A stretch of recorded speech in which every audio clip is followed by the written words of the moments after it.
جہاں تک بات ہے افغانستان کی بات کو آج کے تناظر میں نہ دیکھا جائے کہ بس آج ایک مسئلہ ہو گیا ہے، کچھ لوگ آتے ہیں یہاں پر کارروائیاں کر جاتے ہیں، ہم سب کی ایک ہی پیج پر ہیں۔ اس حوالے سے ہم ڈسکس کریں 78 سال کی افغان پالیسی کو، کہ کبھی بھی افغانستان پاکستان دوست نہیں رہا ہے۔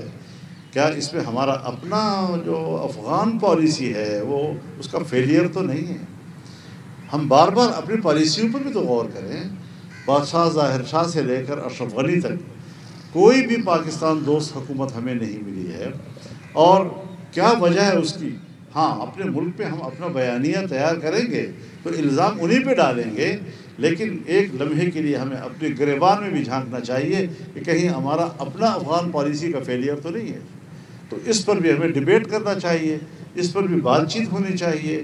اور پھر جب ہم ایک اسلامی جمہوریہ میں رہتے ہیں اور ہم نے حلف اٹھایا ہے آئین پاکستان کا، اور آئین پاکستان کہتا ہے کہ قانون سازی قرآن و سنت کے تابع ہوگی، اور قرآن و سنت کے منافی کوئی قانون سازی نہیں ہوگی، تو کیا ہم نے جو ابھی 27ویں ترمیم کے ساتھ کچھ قانون سازیاں کی ہیں، چاہے وہ 18 سال سے کم عمر کی شادی کے بارے میں ہو، چاہے وہ ٹرانسجنڈر کے بارے میں ہو، اور چاہے وہ گھریلو تشدد کے حوالے سے قانون کی تجویز ہو، کیا ہم نے کبھی یہ دیکھا ہے کہ ہم نے کس طرح قرآن و سنت کو پس پشت پھینک کر صرف اقوام متحدہ کے منشور کی پیروی میں قانون سازی کی ہے؟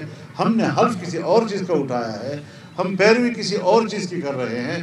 یہ ساری وہ چیزیں ہیں کہ آئیں ہم اس پہ ڈیبیٹ کریں، ہم اس پر بات چیت کرنے کو تیار ہیں۔ لیکن یک طرفہ طور پر جب آپ ایک ادارے کے خلاف ایسا رویہ اختیار کرتے ہیں کہ اس کو اپنے تحفظ کی پڑ جائے، سو دینی مدارس بھی ایک ادارہ ہے، جچا تلا ادارہ ہے۔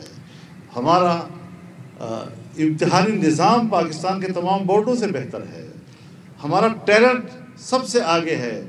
آپ دنیا کی رینکنگ میں جائیں، آپ ہر شعبے میں دنیا کے پتہ نہیں کس کونے کدھرے میں پڑے ہوئے ہیں۔ عدلیہ آپ کی کہاں پڑی ہے، تجارت آپ کی کہاں پڑی ہے، اقتصاد آپ کا کہاں پڑا ہے، سب چیز میں آپ رینکنگ کے حوالے سے بہت نیچے ہیں۔